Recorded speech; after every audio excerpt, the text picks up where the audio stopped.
Listo, yo creo que ya vamos ahí al aire.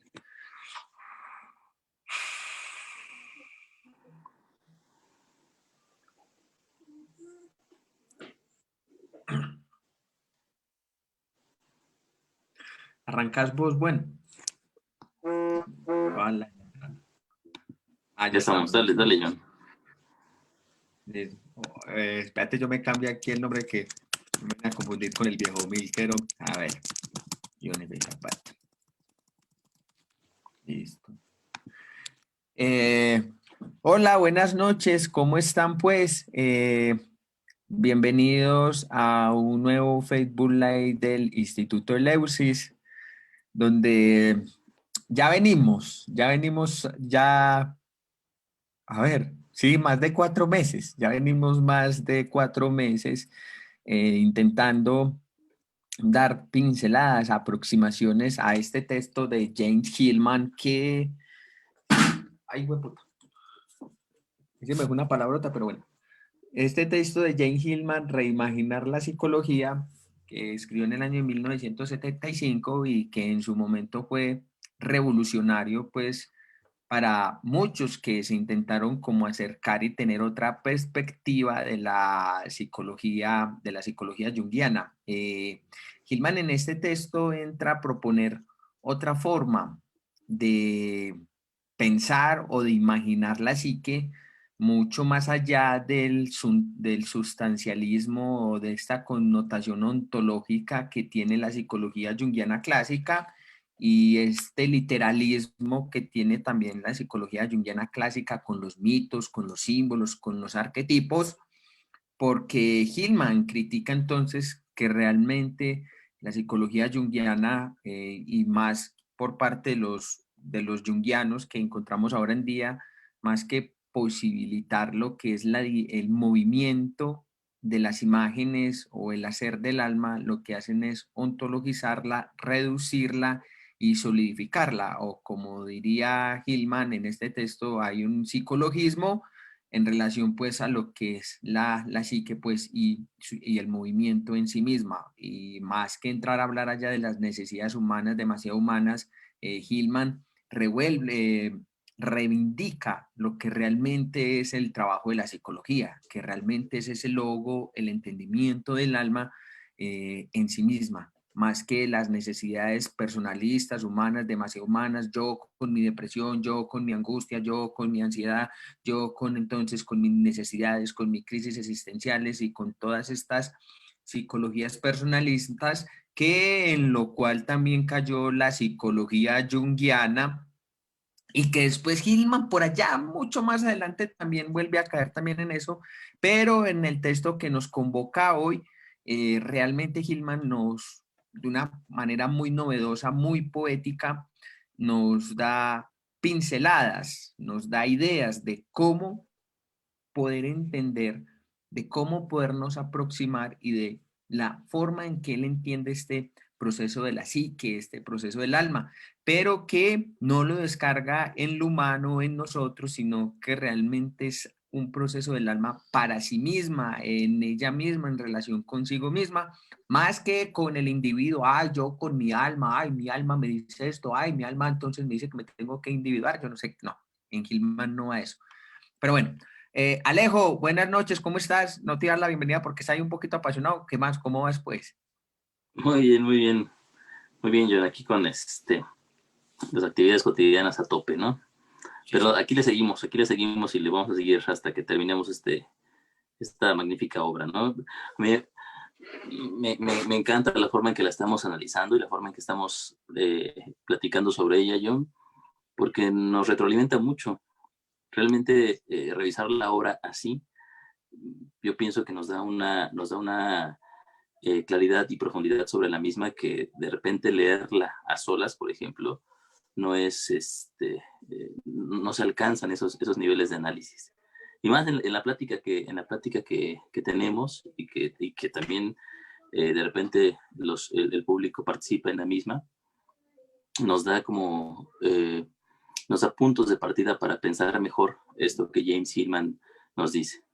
Sin embargo, yo creo que la recomendación sigue siendo que junto con junto con estas pláticas, vayamos revisando también la obra de Hillman por nuestra parte, porque obviamente nosotros estamos hablando desde lo que Hillman dice, ¿no? No hablamos al aire, no hablamos desde una perspectiva, eh, ¿cómo lo podríamos llamar? Este, eh, ¿Cómo se llama? No partimos de la nada, ¿no? Sino partimos Sí, de un texto ya escrito que nosotros pensamos que es relevante para la psicología junguiana específicamente, pero que es vital para la psicología en general, porque nos pone a pensar esos fundamentos que tenemos nosotros como ya sabidos dentro de la psicología. Fíjate que precisamente donde nos quedamos, John, trata acerca de esta situación. Cuando Hillman empieza su subtítulo de El proceso de transparentar, nos pone 4 elementos específicos que nosotros estamos usando todo el tiempo para transparentar. El proceso de transparentar es lo mismo que el proceso de psicologizar, ¿no? Y es a la vez lo contrario al proceso de literalizar o de concebir a las ideas como ideologías en particular. Entonces, el, el, el, la herramienta básica del psicólogo, de la psicología, es el proceso de transparentización. Volver transparente un proceso, volver transparente una imagen o una idea. Eso quiere decir convertirla en algo más de lo que es a simple vista. Ajá.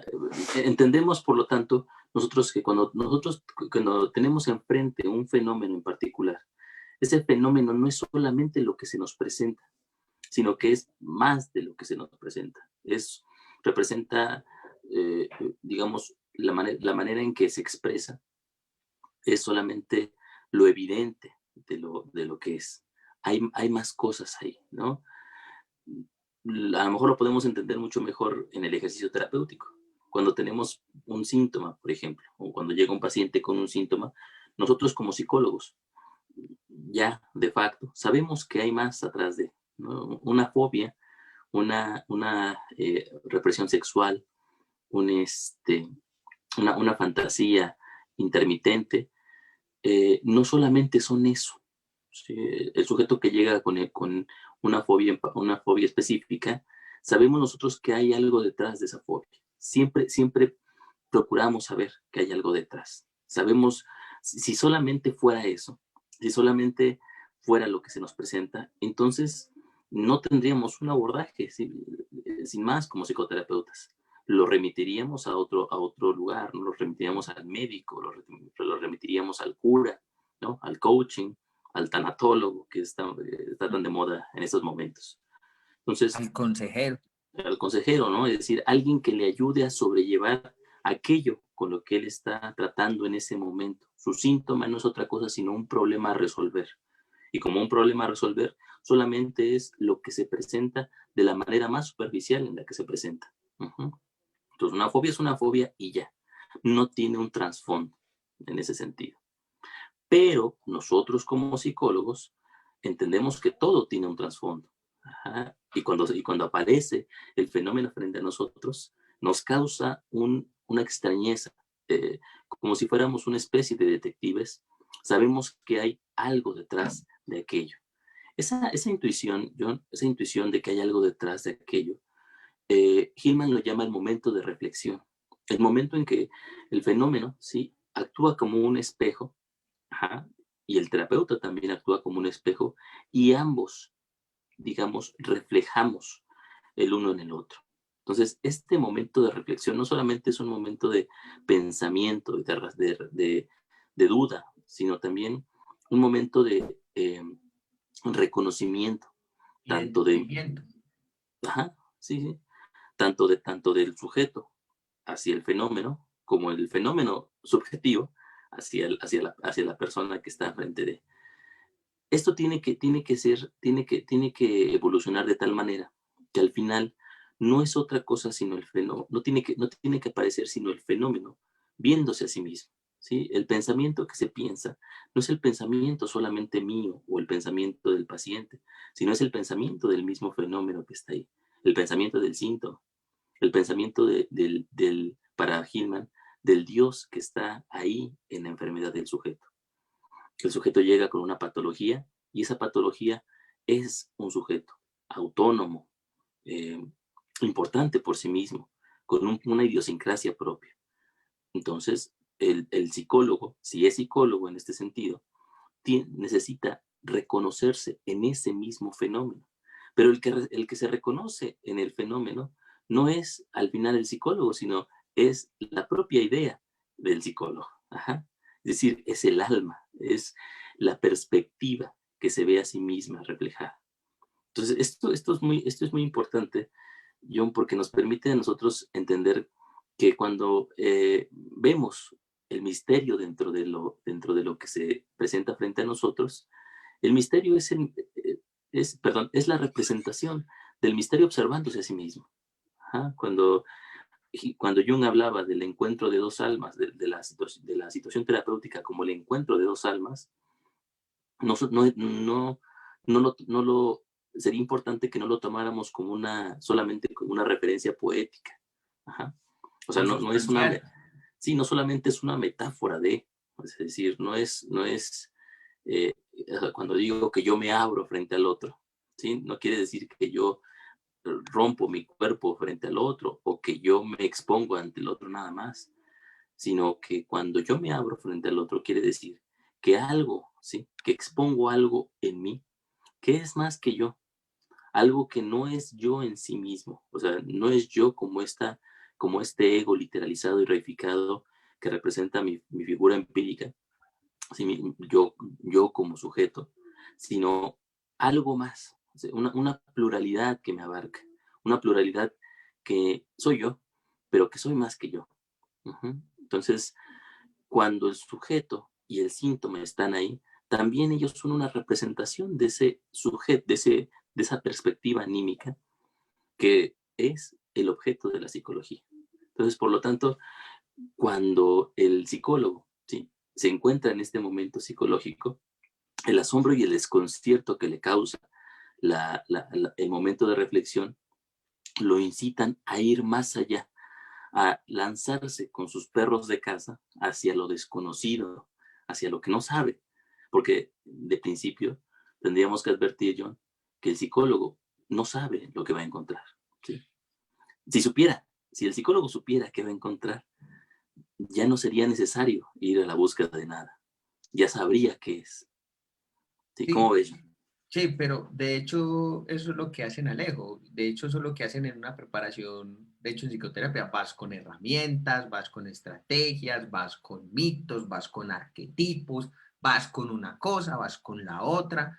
Entonces realmente se va plagado hacia el fenómeno con un montón de estratagemas que no posibilitan lo que es el asombro o lo que es realmente vernos enfrentados a esa idea o a esa imagen que se está ahí estructurando, porque entonces cuando ya se va armado con tanta cosa, entonces, es depresión, entonces hagamos esta técnica, hagamos imaginación activa, este arquetipo está operando aquí, entonces hay un literalismo, hay un psicologismo ahí a la hora de verse enfrentado con el fenómeno que no posibilita entonces lo que es el asombro, lo que es entonces el cuidado, el estar abierto, es decir, aquello que se está presentando porque aunque no sé si vos lo pensarás así de esta forma también, al psicólogo, no hablándolo así, hasta incluso en la misma corriente junguiana, les asusta verse desnudos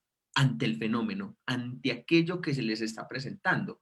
Entonces, el literalismo que hay ahí o el psicologismo que hay ahí en relación a cómo se enfrenta al fenómeno no posibilita entonces que realmente la depresión o la fobia que intentamos reflexionar, transparentar, no lo haga. No lo haga. Es más o menos como pasa en este mito de Anteón y Artemisa. Si ya Anteón supiera que Artemisa está ahí y todo eso, ya pues, no, yo ya sé que ya está ahí, entonces no necesito entender nada o saber qué va a pasar ahí.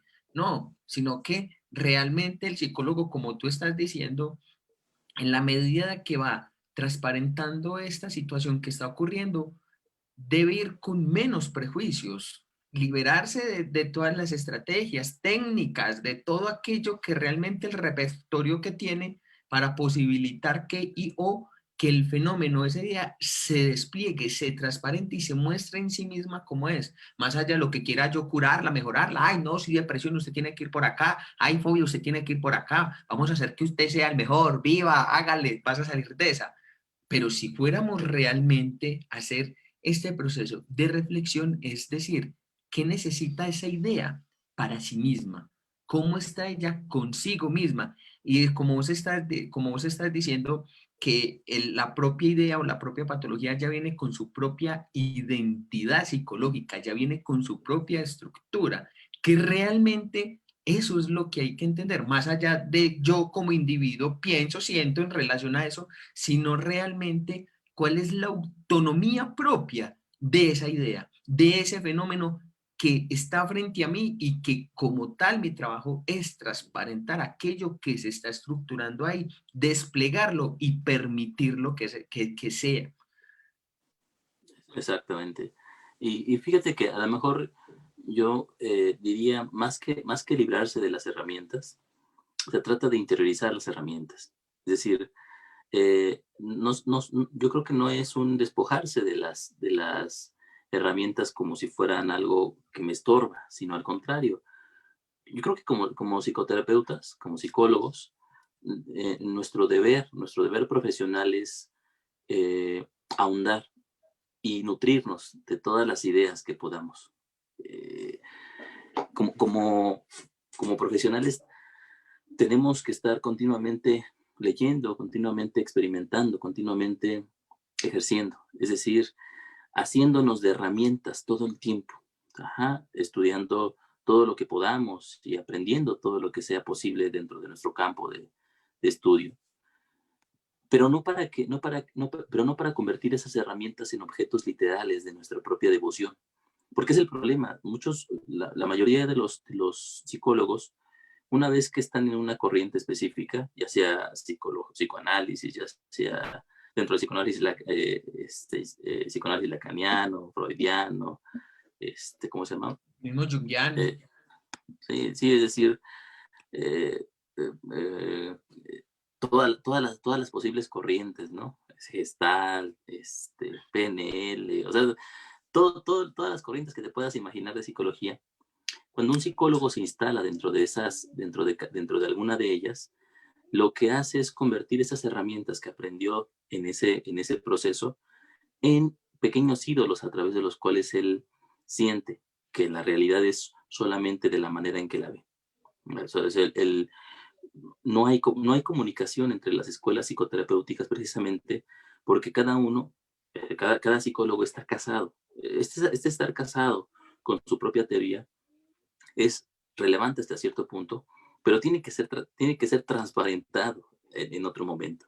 Es decir, está bien que yo en algún momento sepa o crea que el inconsciente no es como Freud lo dice, sino es como Jung lo dice, ¿no?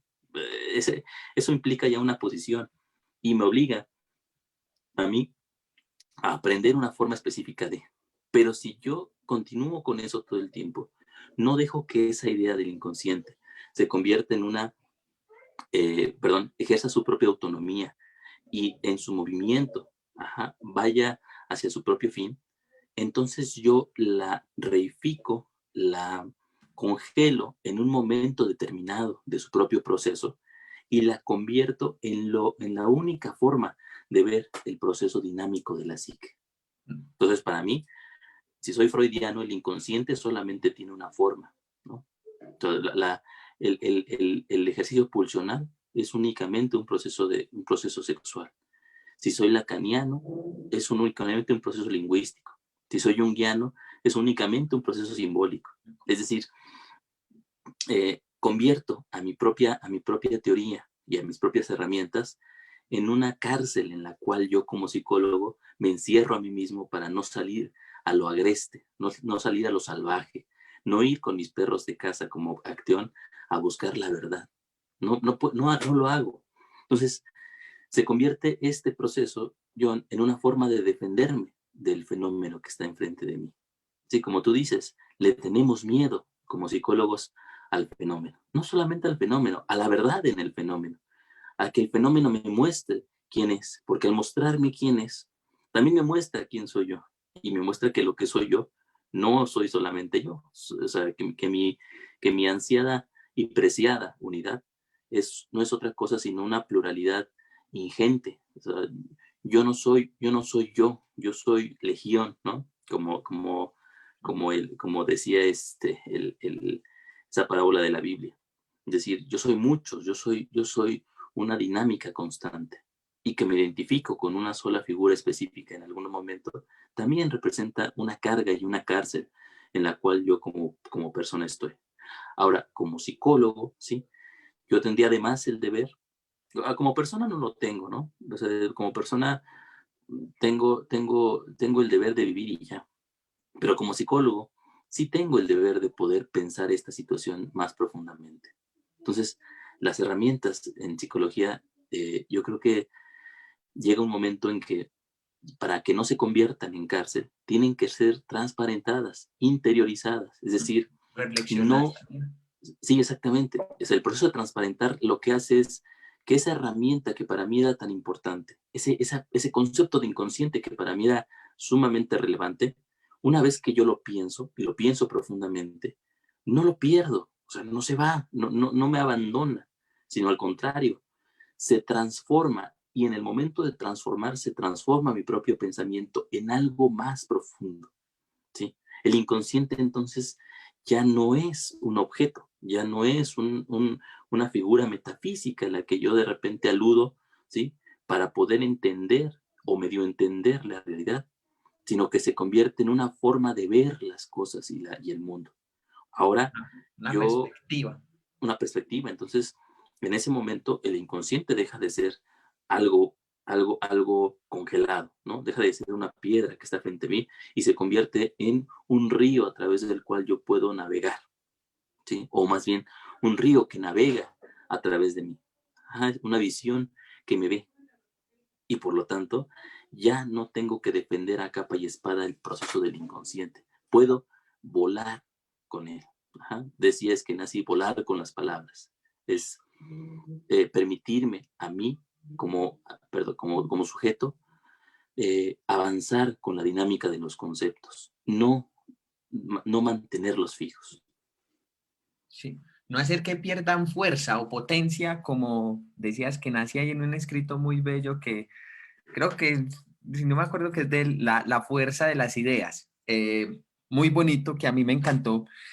Y en relación a eso que vos estás diciendo, que también nos lo menciona Hillman en ese texto, es decir, o sea, que por ejemplo cuando hay una solidificación entonces de los conceptos, algo que pasa por ejemplo en la psicología junguiana es cuando hay esa solidificación entonces el arquetipo del héroe, el ánima, el inconsciente colectivo, los complejos, ánima, ánimo, sombra, etcétera. Entonces, sí, claro, eso está ahí, pero como vos decís, si es algo que podemos poner a caldo, a reflexión, es decir, transparentar realmente lo que son estos conceptos, nos damos cuenta que realmente son formas de entendimiento o una forma a través de la cual vemos, que no es algo estático, sino que hay que liberarlos en sí mismo y que sigan ese propio proceso. Y que para eso entonces hay un trabajo que, como nos menciona Gilman, en este primer proceso de transparentar es poder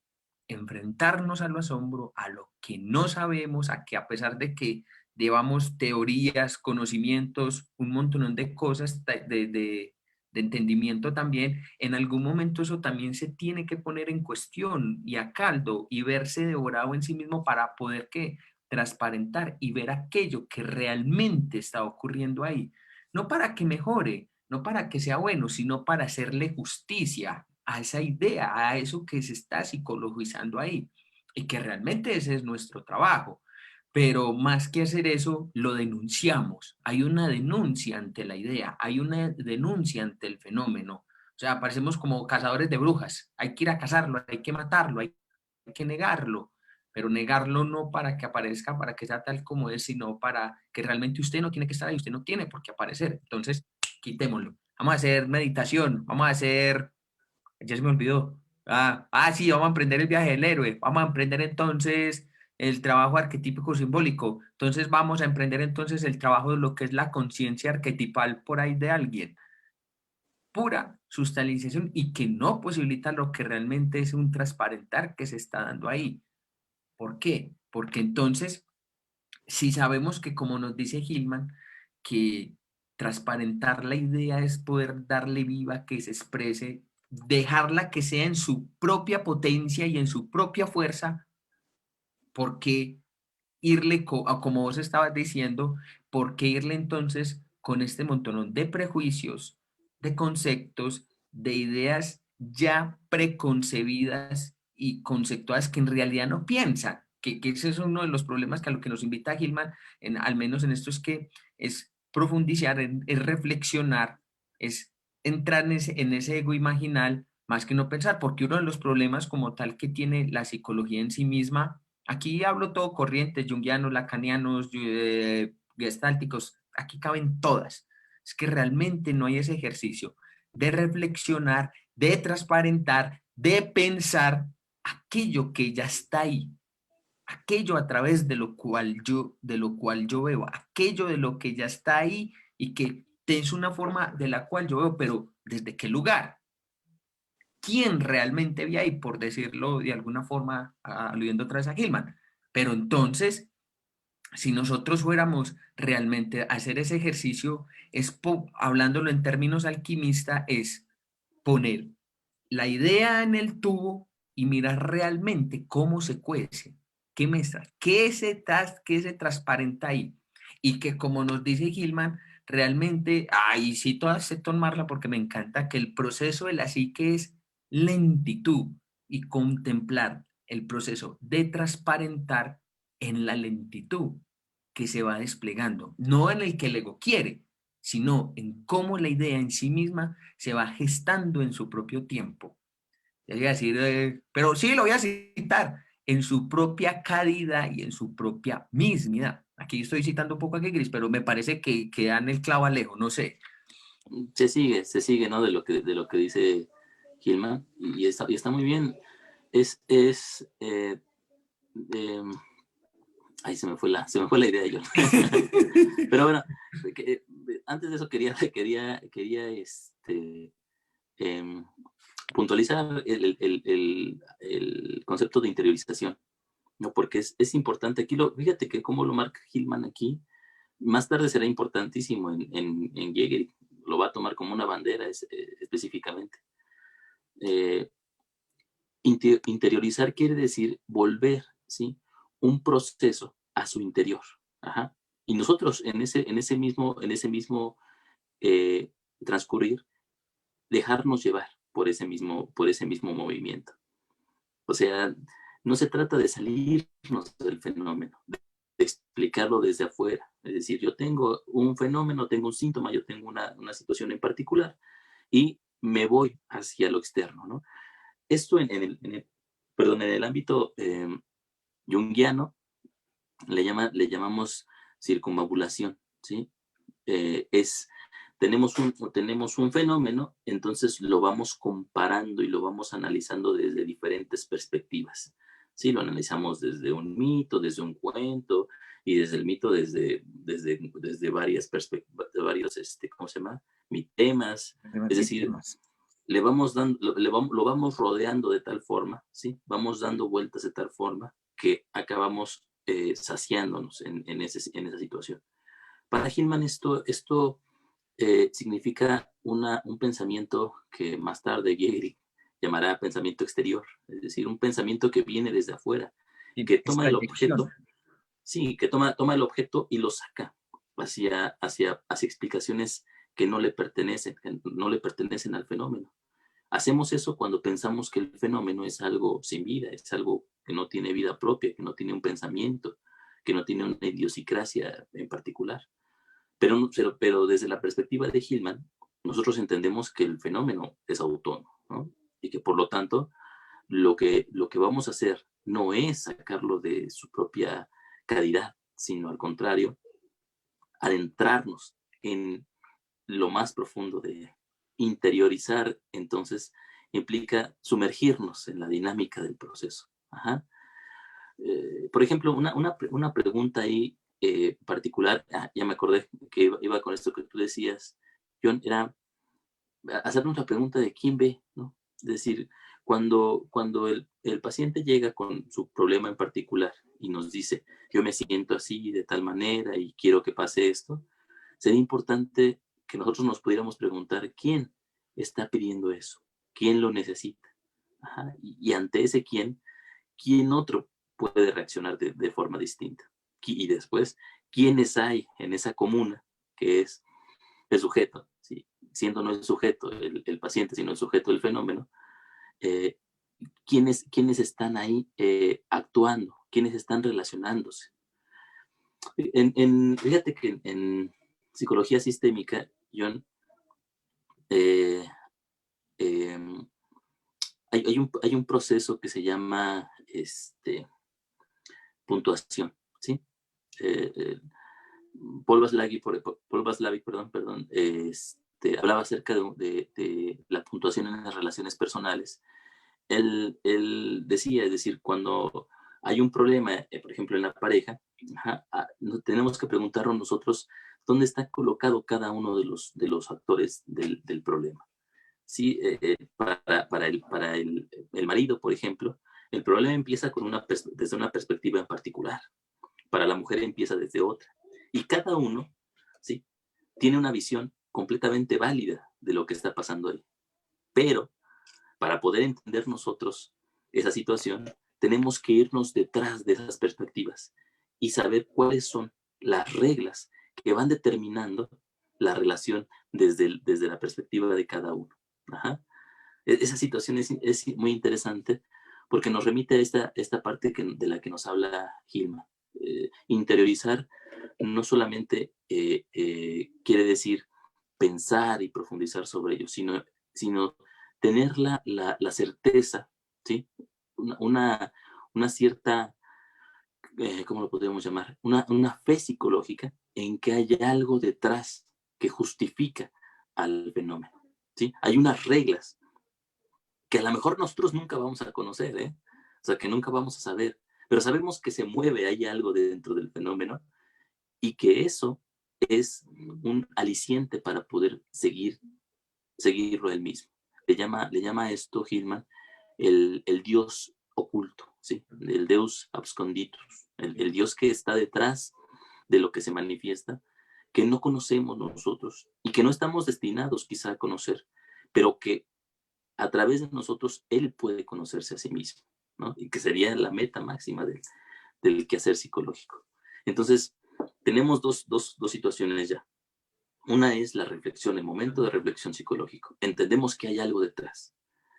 Pero no solamente eso, sino que también sabemos y confiamos en un ejercicio de fe psicológica de que eso que está detrás es importante y que determina a lo que nosotros estamos reflexionando, ¿sí?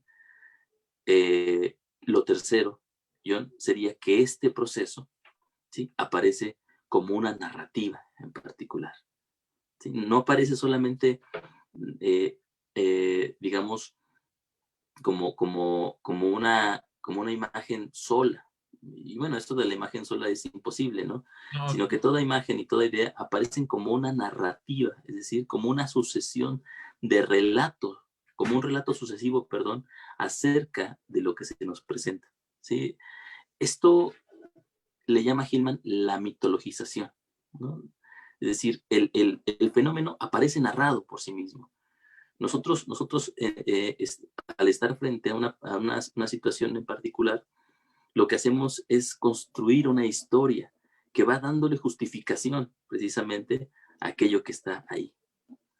sí, de hecho iba a hacer un poco acotación a eso que vos estás diciendo, porque es que de hecho en ese momento, por ejemplo, cuando uno está en terapia, a lo que uno se enfrenta es a esa narrativa, a eso que precisamente se está ahí desplegando, que se está ahí transparentando, eso ahí que se está empezando a mostrar, pero entonces es una narrativa que no está hablando del individuo, es una narrativa sobre la cual el individuo se ve sostenido. Porque cuando empieza a pasar algo muy particular, cuando viene la terapia, estás deprimido, sí, pero cuéntame, ¿qué está pasando ahí? No, yo qué sé, yo qué sé, pero a ver, ¿cómo es eso que no sabes? Y empieza, sí, por esto, no sé ni qué hacer en mi vida, entonces, ¿cómo así que mi vida? ¿Cómo así que mi vida? Pero me llama mucho la atención es que es esa narrativa, porque entonces mi vida, mi tal cosa, mi una cosa, mi la otra, y la otra, y la otra, es la narrativa en la cual está sostenida el sujeto. Entonces, que él ni dimensiona por qué, ni sabe por qué, no puede decir el por qué, dice mi, pero al decir mi, tampoco es capaz de lograr entender lo que es ese mi en esa narrativa. Sí, exactamente. Y el problema no solamente es, o sea, no es la narrativa en sí misma. O sea, la narrativa es un proceso natural del ejercicio de fantasear, de imaginar, de pensar, de hacer algo. Igual que lo hemos estado diciendo en este capítulo, John, el problema aparece cuando yo me caso con esa narrativa, cuando me comprometo demasiado con esa narrativa y nada más. O sea, no entiendo que esa narrativa es una narrativa entre muchas otras, una posible forma de ver. De hecho, fíjate que en gran parte el proceso terapéutico implica esa situación, implica la confrontación de una narrativa. Es decir, el paciente llega con una narración de sucesos, ¿sí? Con una parte de sucesos acerca de lo que él cree que le pasa. ¿Sí? El psicólogo regularmente lo que hace es, bajo, con su propia perspectiva, bajo sus propias reglas, lo que ha aprendido en su propia escuela psicoterapéutica es ofrecerle una nueva narrativa. Entonces, no es solamente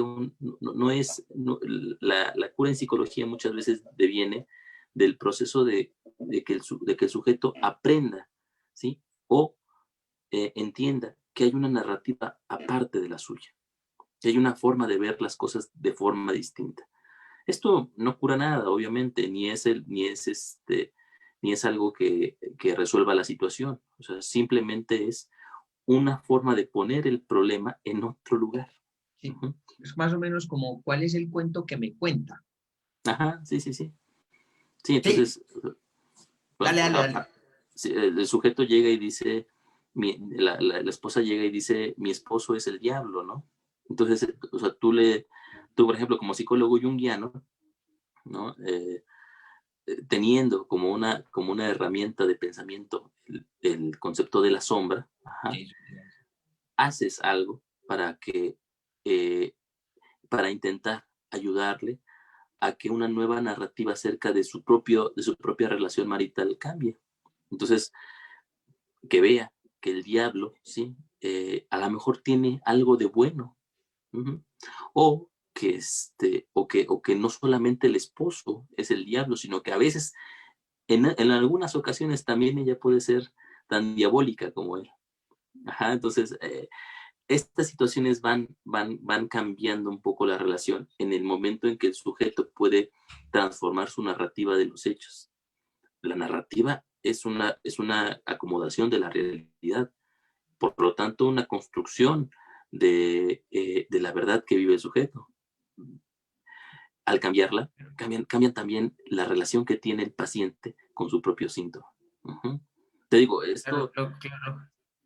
sí, Lo que pasa es que eso es tremendo, pero es que esa narrativa cambia en la medida de que el sujeto, es decir, que cuando hay un entendimiento de esa narrativa que lo narra y la comprensión de eso es lo que puede posibilitar precisamente a lo mejor un cambio hacia otra narrativa o otra forma de que eso se pueda narrar, pero que él sabe que en sí mismo no puede como seguir sosteniendo eso todo el tiempo o estar agarrado a eso, sino es que es en una medida u otra cómo se entiende eso y cómo eso también en ese proceso también puede cambiar esa narrativa. Pero si él no hace ese trabajo, como estamos mencionando, precisamente de reflexión, de interiorización y de tocar este tercer paso, es imposible. Entre claro. comillas, imposible. Ahora, es importante que también nosotros como psicólogos, como psicoterapeutas, entendamos que esa narrativa es una entre muchas narrativas. Ajá. Es decir, no es la única.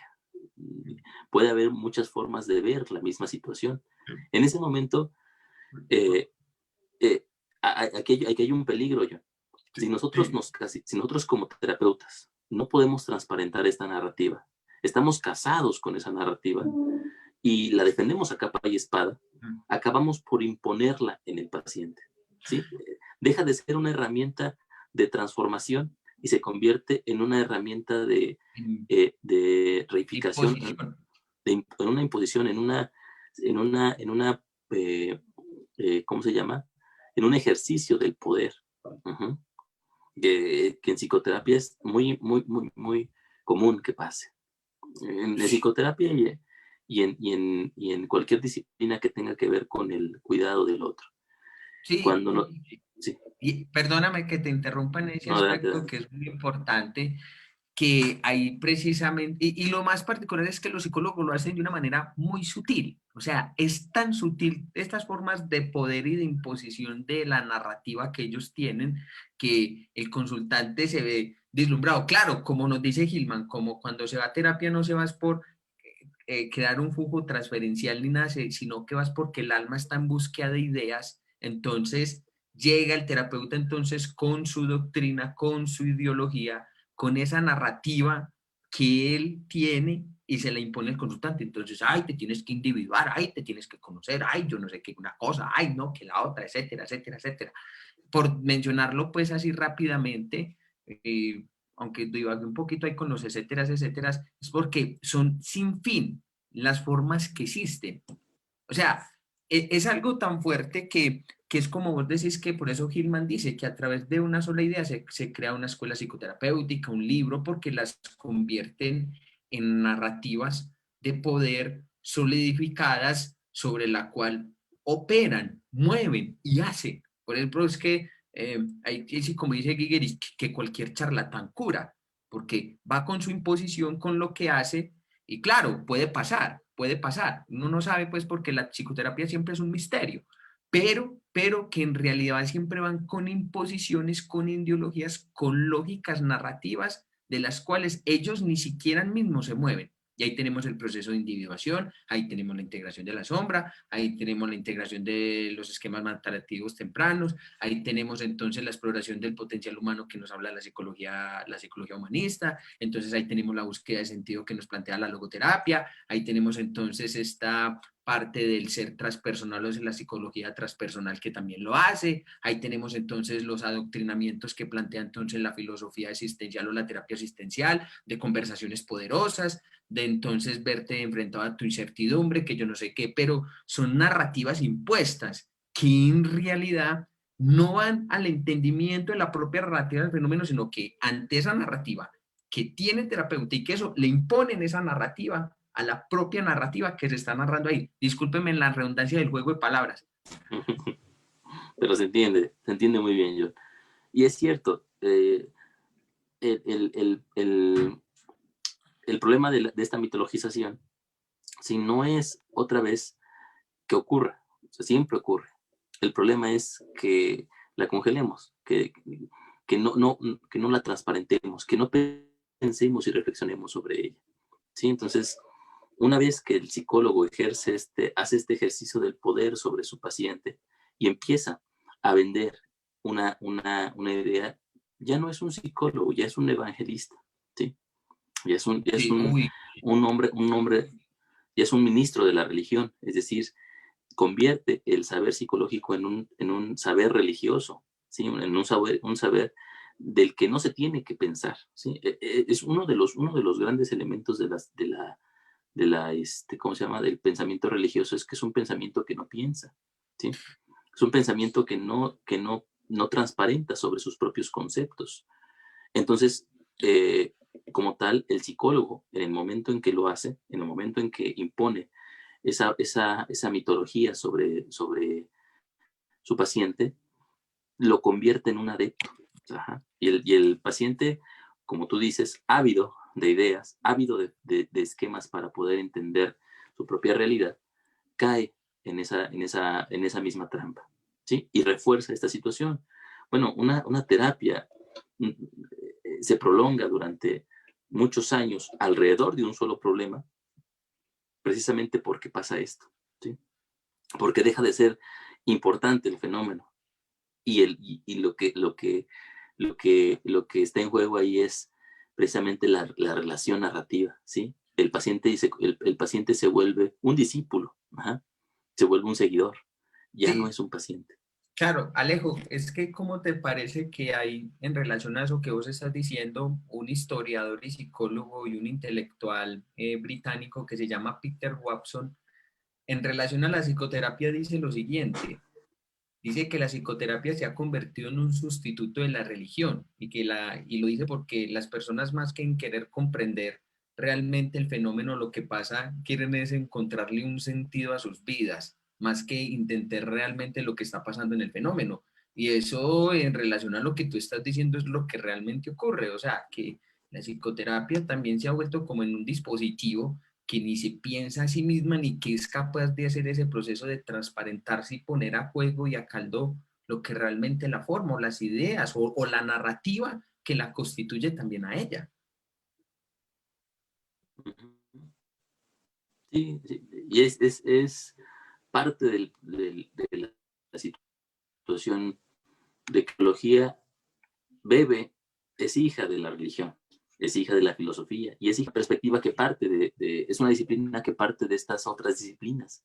Sin Sí, pero embargo, es la puta de todas esas, como dices, que nacen por ahí. claro, lo es en el momento en que no las piensa, en que no las transparenta. Porque si las pudiera transparentar, es decir, este proceso religioso está implícito y es importantísimo dentro de la psicología para poder construirse a sí misma. Tenemos nosotros que asumirlo como tal, es decir, como somos el sustituto de la religión una vez que la religión dejó de ser importante para la cultura occidental. ¿Sí? Una vez que ocurre la muerte de Dios, en ese momento, solamente en ese momento surge la psicología de las cenizas de la religión. Sí, ahorita las religiones solamente sobreviven como fundamentalismos, ya no son realmente, ya no son relevantes en sí mismas, sino como ideologías para poder dar sentido a una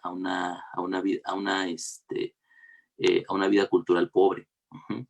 Pero nosotros sucedemos como psicólogos a esa situación. No estamos a la altura de esa herencia que tenemos nosotros si no la pensamos, si no pensamos que este proceso religioso tiene un cauce y llega y tiene un sentido, por ejemplo, en lo que habíamos dicho nosotros, esta fe psicológica frente al fenómeno que está ahí, ¿sí? Solamente puede haber nacido de la herencia religiosa. Esta fe, la fe psicológica lo llama Jägerich, sublación, ¿sí? Este fenómeno de sublación una superación, pero a la vez una conservación de un proceso, de algo que se dejó atrás, ¿sí? Entonces, la religión pervive, pero ya no puede pervivir como antes, ¿sí? Igual que el mito pervive, pero ya no pervive como antes. Precisamente en la narración, en la mitologización, el mito pervive, pero ya no es lo que era antes, sino ahora se ha convertido en una estructura a través de la cual la lógica, ¿sí?, se entiende a sí misma.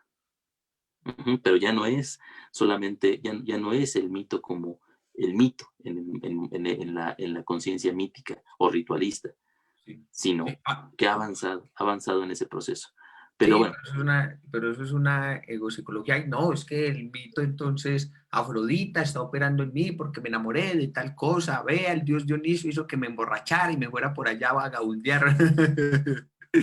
Bueno, por decirlo de alguna forma, pues, pero es y, como vos decís, o sea, que realmente estas connotaciones históricas, es decir, como que si la idea es en sí misma no se sublaran y no se interiorizaran y siguieran ese proceso, es como negar de que en el mundo no ha pasado nada o que en el entendimiento no ha pasado nada. uh-huh, sí, exactamente. Entonces, por lo tanto, tenemos que estar muy atentos a la cuarta determinación que nos presenta Gilman. Las herramientas son las herramientas con las cuales hacemos este proceso de transparentar son las ideas. Y las ideas son núcleos en movimiento, un proceso dinámico que está todo el tiempo transformándose a sí mismo. Y por lo tanto, cuando nosotros pensamos desde una idea, no podemos entender esa idea como algo fijo que tiene que ser determinado, sino como una determinación que está en constante movimiento. Ajá. Eso, por ejemplo, fue muy evidente cuando a principios del siglo XX, por ejemplo, surgen las investigaciones de la física cuántica, ¿no? Cuando hablan acerca de las partículas elementales, ¿no? Subatómicas. Subatómicas, de la dualidad onda-partícula, acerca de la dinámica, por ejemplo, de las partículas subatómicas como indeterminadas, como algo que solamente es probabilístico. Cuando hablan de todas estas situaciones, hay una resonancia en cuanto al conocimiento y la forma de la realidad, en que entendemos que no hay algo que podamos entender de forma fija, sino que todo es un daimón que está moviéndose continuamente, ¿sí? Un daimón, un demonio primordial que se mueve y que de forma autónoma, ¿sí? Se va determinando a sí mismo en su propio movimiento. Y no lo fijamos, no lo congelamos, aunque queramos. Y cuando lo hacemos, sí, cuando lo hacemos nos engañamos a nosotros mismos. Decimos aquí en México, nos damos a tole con el dedo, ¿sí? Es decir, nos tratamos como si fuéramos niños pequeños y no estamos a la altura del fenómeno que está frente a nosotros. Sí, aquí en Colombia nos decimos, nos hacemos los huevones. Sí, acá también hay otras formas de decirle, ¿no? Pero es la más común. Pero Sí, bueno, hay otra más fuerte, pero no la voy a decir. sí, también porque es horario infantil. Sí. Entonces, precisamente tenemos que estar al tanto, según Hillman, de que las ideas se corresponden con nuestra propia forma de ver estos procesos, ¿sí? Las ideas son ojos a través de los cuales vemos, ¿sí?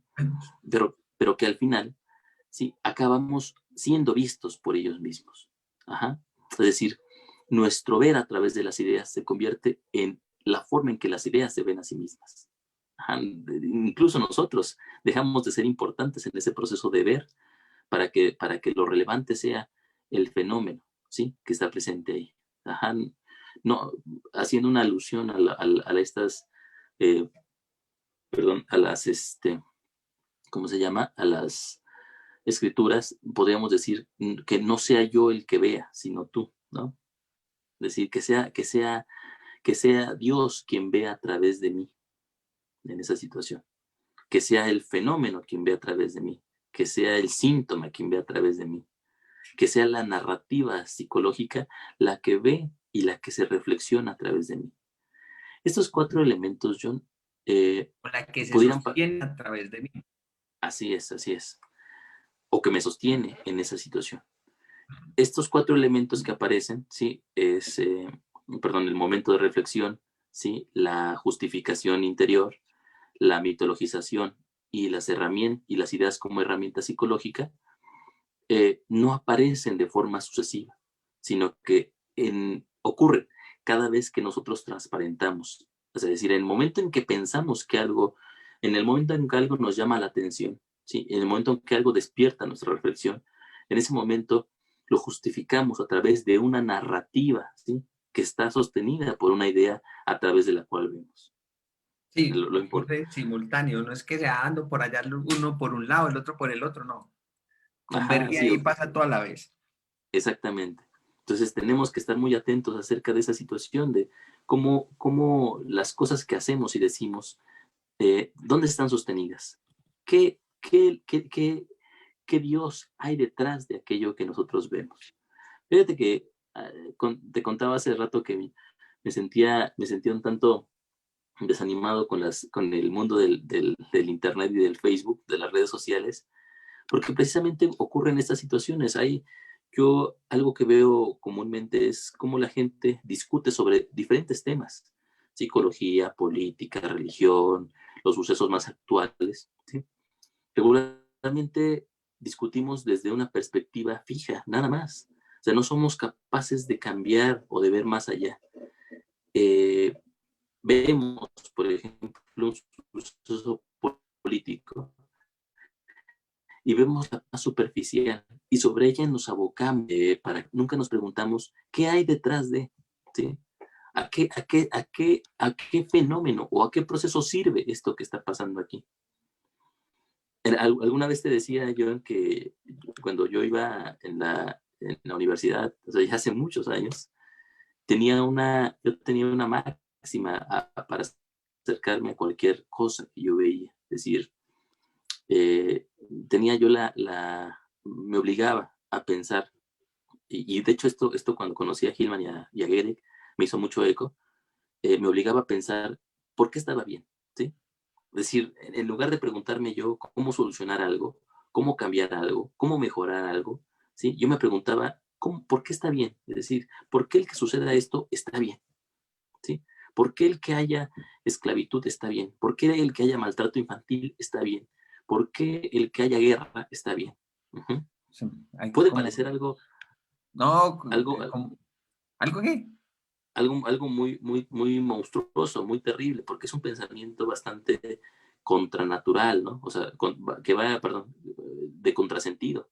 Pero a mí me permitía, yo tenía la intuición en ese entonces, o sea, no lo sabía con la perspectiva que ahora tengo, tenía la intuición de que era importante para el pensamiento psicológico, que una psicología se tenía que fundamentar más que en el tratar de juzgar desde los ámbitos morales los O procesos que lo que es ocurrían. bueno o que es malo. Sí, precisamente. O sea, más que hacer eso, Es que lo que hace el tenía que psicólogo. preguntarse, tenía que preguntarse, preguntar acerca de la propia moralidad del fenómeno, ¿sí? Es decir, yo tenía que no juzgar al mundo desde mi moralidad y desde mi perspectiva, desde lo que a mí me molestaba, desde lo que a mí me dolía, desde lo que a mí me asustaba, sino preguntarle a lo que sucedía, ¿qué te asusta a ti? ¿Qué te gusta a ti? ¿Qué es lo que te da vida a ti? ¿Qué es lo que piensas a ti? O sea, ¿qué es lo que piensas tú del mundo? Uh-huh. O sea, cuando encontré a Jung, cuando me metí al mundo de lo junguiano, algo que me llamó la atención fue eso, porque Jung respetaba mucho al fenómeno que se presentaba, al síntoma, ¿sí? El síntoma era importante, el síntoma era algo eh, sagrado, que él en muchos de sus escritos reivindicaba de tal manera que uno podía, cuando estaba frente a un fenómeno, frente a un síntoma, preguntarle, ¿no? O sea, más que qué piensas, o sea, más que preguntarle al paciente, ¿qué piensas tú de tu síntoma? Preguntarle al síntoma, ¿qué piensas tú de lo que está sucediendo? ¿No? ¿Qué pasa contigo? ¿Quién eres? ¿No? Ajá, ¿cuál es tu dinámica? Eso me parece que parte y se fundamenta en esto que dice Hillman y además nos permite ver desde una perspectiva distinta a los fenómenos psicológicos de forma realmente psicológica. Esta sería la verdad, la forma psicológica por antonomasia. Sí, yo pienso que ahí hay algo muy importante también en que hacer en relación a lo que vos estás diciendo, porque o en psicoterapia se busca curar, mejorar, quitar el síntoma, que el síntoma entonces que te vino a enseñar a ti, a mejorar, que yo no sé qué, bueno, en fin. O sea, se ve siempre el fenómeno, en este caso, o a esta narrativa que está haciendo ahí como algo estructurante para el ego, como algo en beneficio para el ego. ¿Qué voy a sacar yo de esa narrativa? ¿Qué voy a sacar yo de eso que me está ocurriendo?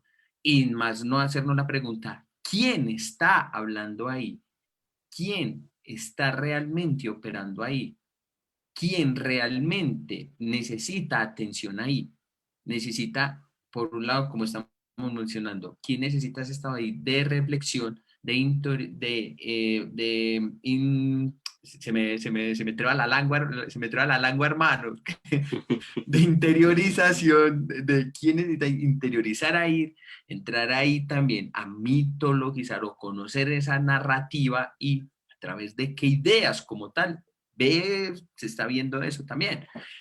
Porque entonces pasa algo muy particular si nosotros fuéramos realmente a hacer lo que es ese proceso psicológico, es decir, donde nuestra moral, donde nosotros lo que pensamos es bueno, es malo, me gusta, no me gusta, lo que, entre comillas, lo que psicológicamente supuestamente pensamos que es acertado, que supuestamente va en beneficio del paciente, es decir, ir en beneficio del fenómeno mismo, ir en beneficio, es decir, de la idea misma, más que del consultante. ¿Por qué? Porque Gigerich tiene una máxima que me gusta mucho, que eso lo publicó hace poquito a Levi Camp.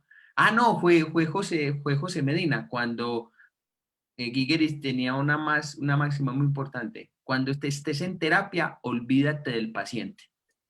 Es fundamental, la persona no importa.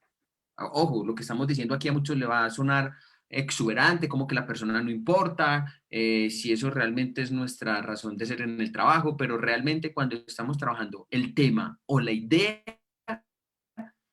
con la que él nos llega, el síntoma con que nos llega, él ya está dentro de ese síntoma. Pero entonces a él hay que dejarlo de lado para poder entrar a trabajar realmente con los temas, realmente con la idea, realmente con el fenómeno que está empezando a aparecer. Entonces, si nosotros realmente fuéramos a mirar cómo Gilman nos está enseñando aquí este proceso de transparentar, es hacerle justicia al fenómeno, tener fe en el fenómeno, lo que él necesita para sí mismo, que aunque a pesar de que podemos saber, ir con toda humildad, que podemos saber cuál es el Dios oculto que está ahí, precisamente vamos a intentar fracasar en intentar mostrarlo, pero aún así en el proceso de transparentar podemos dejar que en ese misterio que es en sus propias partículas, en su propia particularidad, en su propia unicidad, en lo que realmente es, pueda constituirse a él mismo, pueda ir desplegarse a sí mismo, pueda liberarse en su propia ay, se me iba a pegar en esa palabra, en su propia mismidad, es decir, para el mismo más que para el individuo. Entonces, si nosotros fuéramos a mirar en toda profundidad lo que es este proceso de cómo psicologizar, es hacerle justicia al fenómeno, es hacer alma, es poder acompañar esa narrativa que lo que hace el ego, y lo que pasa es que pasa aquí algo muy particular, el ego es una narrativa que no sabe que es narrativa por decirlo de alguna forma. No sé de pronto vos cómo lo pensarás, pero entonces cuando aparece el síntoma, cuando aparece entonces el fenómeno, entonces le está quitando al ego a esa narrativa solidificada que es importante, que se constituye, quitarle lugar para dar y o otra forma de entender del lugar, de que hay una fragmentación que necesita también ser atendida, que necesita también ser transparentada y que tenga ese lugar ahí dentro del proceso terapéutico o en ese proceso de psicologizar, pues porque lo que invita es a hacerle justicia a eso, es decir, que como nos dice Gilman nos dice la única connotación en este tercer punto, es decir, que necesita el fenómeno para sí mismo, o una vez que psicologizamos, hacemos ese proceso de transparentación que no es para el individuo, sino que es para la idea misma, para el fenómeno mismo, para el síntoma mismo que se pueda transparentar y mostrar como quiera que sea, más que lo que quiera el ego, lo que quiera el terapeuta, lo que quiera el paciente. Sí, sí, sí. Fíjate que estoy de acuerdo con esto que decías acerca del ego, en el sentido, siempre y cuando veamos el ego como una perspectiva también particular. Ujú. O sea, la perspectiva egoica, es decir, una perspectiva que podríamos llamar nosotros tecnológica, que pretende ver un provecho o una utilidad en cada situación que se presenta, eh, se va constituyendo como estos mismos elementos que acabamos de decir, ¿sí? Incluyendo la narración, ¿sí? La mitologización, como una congelación de ese mismo proceso. ¿Sí? Cuando esta dinámica se queda truncada, entonces se literaliza y se convierte en algo que no se reconoce a sí mismo. Es decir, evadimos la tarea de psicologizar y de transparentar un fenómeno y entonces acabamos viendo solamente a través de esa idea y creemos que esa idea es una idea única. La idea se vuelve, manda a matar a las otras ideas, ¿sí? Sí. Es decir, y una idea Eso sonó como medio sicario. sí, me acordaba de las narraciones sobre ¿cómo se llama? Sobre el estalinismo, ¿no? Entonces, Stalin era tan paranoico que de cuando en cuando, ¿sí? Diezmaba a su propio grupo de confianza. O sea, mataba a todo aquel cercano a él después de un cierto tiempo, porque no podía soportar la idea de que fueran a traicionarlo, ¿sí? Es decir, estaba tan imbuido por esta visión paranoica de la realidad que no alcanzaba a diferenciar sobre esa situación. Entonces, el ego, hasta cierto punto, tiene esa misma perspectiva. No soporta otras narrativas, no soporta otras ideas, no soporta otras imágenes. Todo lo tiene que medir bajo su propia vara. Entonces, utiliza precisamente esta fantasía. Procustizar. ¿Perdón? Ah, pensé que ibas a decir la fantasía de procustizar, de Bueno, meterlo en todo claro, enganche. claro.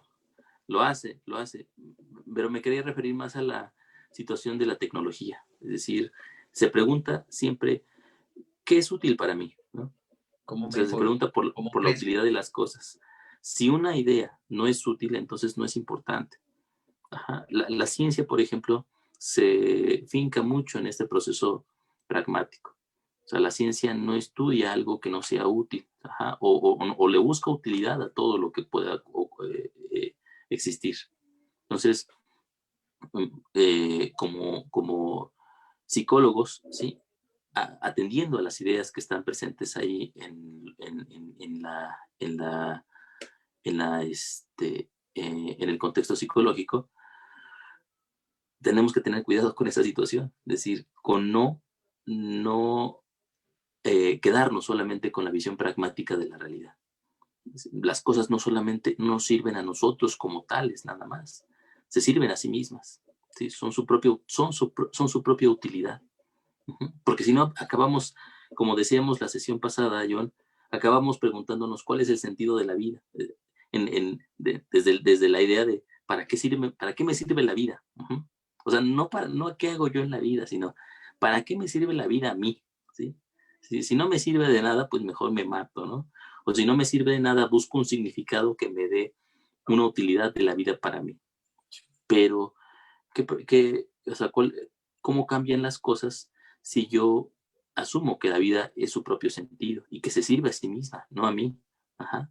Que se sirve en su propio proceso de servirse así. Y en esa narrativa, entonces, sí, el mito con el cual se entiende a sí misma, sí, es un mito que yo de repente toco y del cual me imbuyo y del cual puedo alimentarme un rato, pero que no me pertenece, ¿sí? No soy yo. Y que incluso ese yo, que también es una narrativa, no es sino la conjunción de un montón de narrativas que en algún momento se constelan para convertirse en una perspectiva única, pero que como perspectiva única es una fantasía nada más. Fantasía, aquí sí en el término de peyorativo, es decir, es algo que no ocurre de manera literal, sino que ocurre de forma metafórica.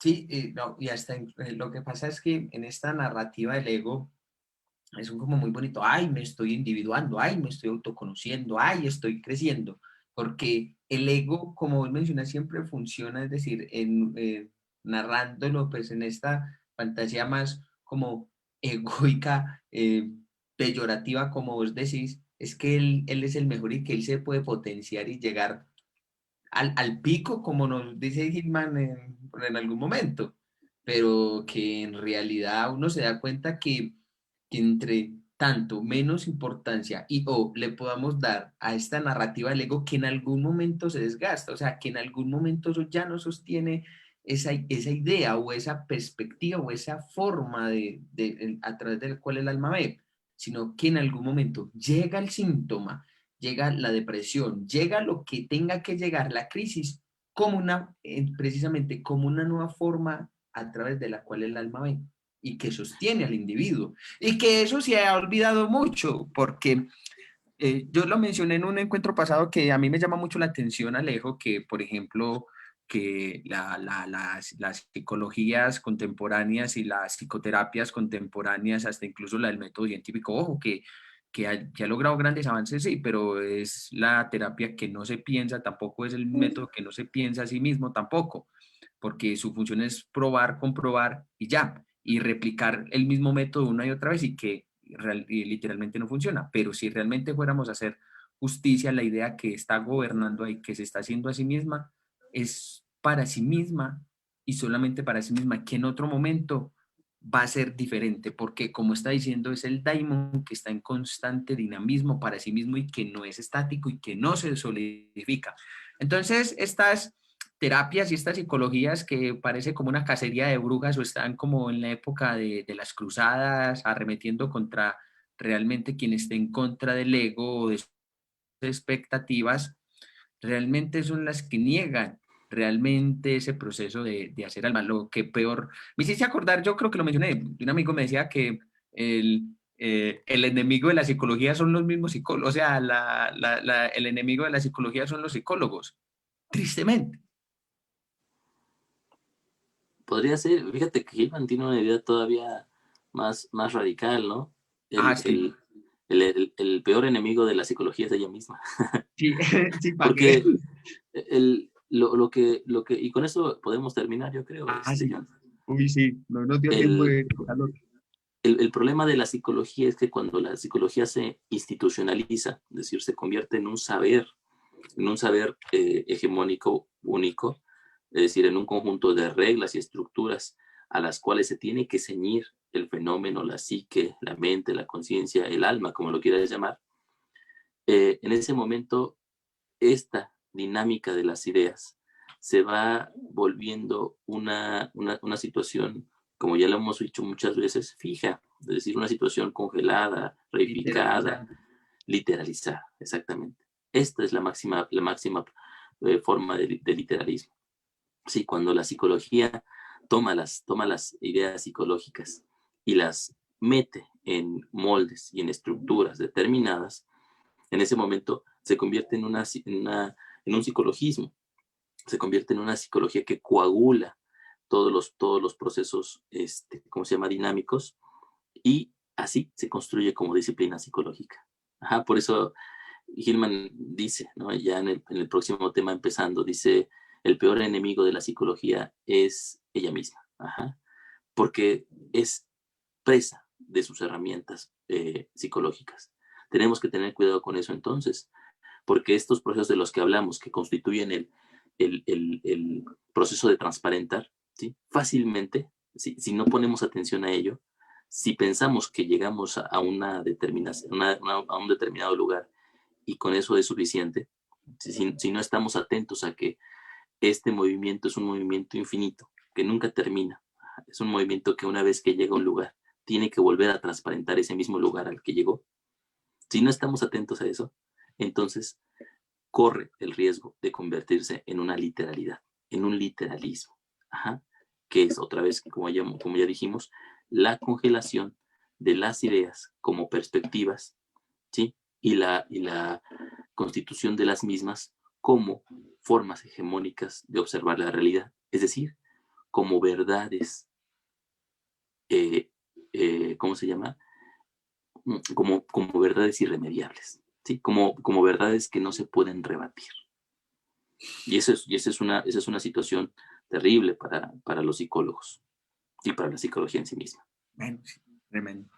Bueno, a todas las personas que nos estuvieron acompañando en este Facebook Live, muchísimas gracias por acompañarnos esta noche. Si igual tienen preguntas, comentarios, nos los van dejando ahí, que tanto Alejandro como yo los iremos mirando, los iremos respondiendo.